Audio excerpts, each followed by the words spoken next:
Il était une fois, à Eternitia, un roi qui ne possédait qu'un seul ennemi dans son existence, le temps. Il avait tellement de pouvoir qu'il régnait sur la vie de ses sujets continuellement. Ceux-ci devaient lui accorder une confiance aveugle, sous peine de se voir trancher la tête. Ce roi était autoritaire, têtu, arrogant, méprisant, bref, le type d'homme qui sait tout alors qu'il n'a jamais fait grand-chose dans sa vie. Le type d'homme qui aime voir les autres souffrir, mais qui ne vous le dira point, car l'orgueil est beaucoup plus présent dans ses pensées qu'on ne pourrait l'imaginer. Cette histoire commence à une époque où ce roi était jeune et fort. Tous ses sujets lui obéissaient, pourtant, il n'était pas heureux car il y avait en lui une pensée qui l'agaçait. Il se disait souvent « Tout le monde m'obéit car je suis jeune, beau et fort. Mais lorsque paraîtra des rides sur mon visage et des cheveux blancs, on commencera à me prendre pour un vieillard et l'on n'aura plus peur de ma présence. On me jettera peut-être dans la cage au lion pour se débarrasser de moi. » Vieillir faisait peur au roi d'Eternitia. C'est pourquoi il se fit teindre les cheveux lorsqu'il vit apparaître les premiers de couleur blanche.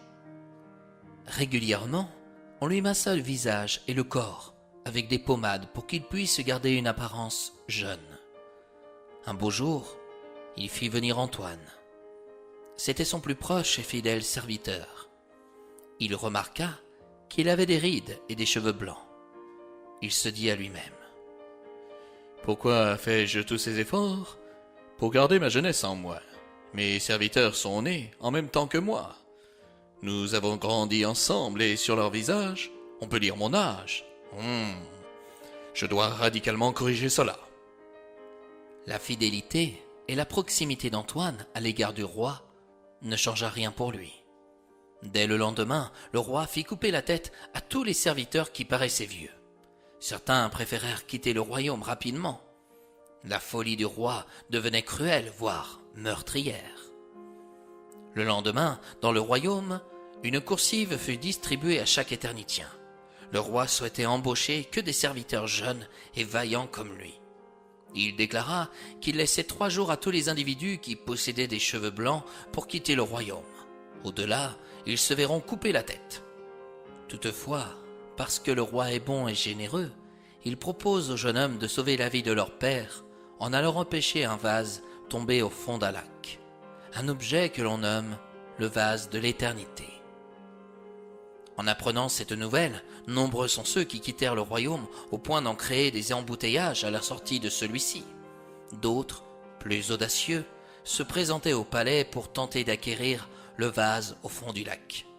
Le roi leur précisa qu'en cas d'échec, ils se verront subir la même sentence que leur père, c'est-à-dire qu'on leur couperait la tête. Jour après jour, la hache du bourreau s'exécuta. Le soir, celui-ci avait mal au poignet. Il ne comprenait pas pourquoi le roi demeurait si cynique. Ces jeunes gens voulaient juste sauver la vie de leur père. Qu'y a-t-il de mal contre ça? Le peuple était autorisé pour regarder les plongeurs qui s'élançaient dans le lac. Le roi ne voulait pas entendre dire qu'on trichait dans son royaume. Un beau jour, un jeune garçon vint à son tour sur les bords du lac. L'eau était transparente. Un vase d'une couleur or brillait à la surface. On pourrait croire qu'il suffisait de tendre la main pour l'acquérir. À chaque tentative, les plongeurs revenaient bredouilles. Ezra, car c'était son prénom, rentra chez lui en demeurant pensif. Dans son sac, il mit de la nourriture, puis il s'engagea sur un chemin qui l'emmena vers les montagnes d'Artica. Là-bas, il y avait une grotte et il y cachait son vieux père pour le protéger du cruel roi d'Eternitia. En mangeant, son vieux père remarqua qu'il était parti loin dans ses songes. « À quoi penses-tu, fiston? Tu me parais bien triste aujourd'hui. Peut-être es-tu fatigué de m'amener de la nourriture chaque jour? »« Oh non, loin de là, père. Ôtez-vous cette pensée de votre esprit. Si la route était 3 fois plus longue, je continuerais quand même à vous apporter les provisions. »« Pourquoi parais-tu si troublé dans ce cas? Je pensais juste à ce vase, au fond du lac. Le vase de l'éternité. Oui, on le voit à la surface, mais on ne peut pas l'attraper quand on plonge dans l'eau. Je me demande bien pourquoi. Y aurait-il un arbre à l'endroit où l'on voit le vase? Il me semble, oui. Est-ce que les branches de cet arbre se reflètent dans l'eau? Demanda son père. Bien sûr. Alors, si tu souhaites attraper ce vase, ne plonge pas dans l'eau. Grimpe dans l'arbre et tu le trouveras. Vous en êtes sûr?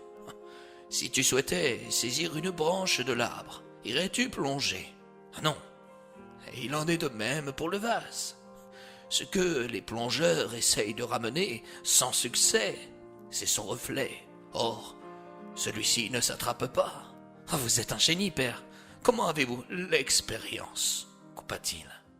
En vieillissant, on apprend et on obtient tout un savoir que nous transmettrons un jour aux futures générations.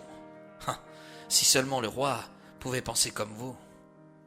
Ah, on croit souvent que les vieux ne valent plus rien, parce qu'on use leur force et leur énergie. En réalité, ils restent d'une grande utilité pour permettre à la jeunesse de bien vieillir à son tour. Si on les abandonne, on tue la vie. Dans la vie, il y a le savoir de bien faire, mais aussi celui du bien-être. Un jour, le roi d'Eternitia ouvrira les yeux et permettra aux vieux comme moi de revenir. Vous en êtes sûr? Je reviendrai plus vite que tu ne le penses. Dès le lendemain, Ezra se rendit au palais. Devant la foule stupéfaite, il ne plongea pas, mais grimpa dans l'arbre qui se trouvait au-dessus de la berge. Il décrocha le vase. Il était accroché l'ouverture vers le bas. C'est pourquoi, dans le reflet, il semblait posé au fond de l'eau. Ezra se présenta devant le roi avec le vase de l'éternité dans les bras. Celui-ci lui demanda: « Comment as-tu deviné que le vase était dans l'arbre? » « C'est mon père qui m'a indiqué que le vase se trouvait parmi les branches. Je l'ai caché dans les montagnes d'Artica, à l'abri de tes chevaliers. » Le roi d'Eternitia fixa Ezra et songea. Plus d'une centaine de jeunes gens se sont précipités dans l'eau sans deviner la ruse. Et son vieillard de père, dans les montagnes, a tout compris. Peut-être que la vieillesse apporte la sagesse aux jeunes. Quelques jours plus tard, le roi ordonna d'annuler son décret sur l'interdiction de la vieillesse. Aussitôt, tout le monde respecta à nouveau les hommes comme les femmes aux cheveux blancs.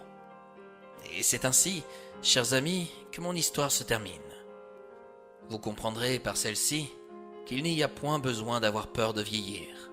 Il reste aussi important de respecter et d'honorer la mémoire de tous ceux qui nous ont permis d'être là, où nous en sommes rendus aujourd'hui. Désormais, si vous prenez un jour le temps de vivre et vous offrez une balade dans la nature, saisissez l'opportunité de regarder le paysage autour de vous. Observez ce qui a été construit.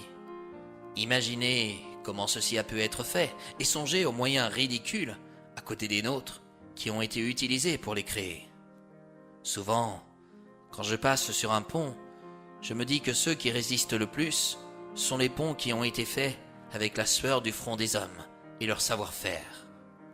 Vous pouvez avoir de très bons outils en main, mais si vous ignorez comment les utiliser intelligemment, alors ils ne vous serviront à rien.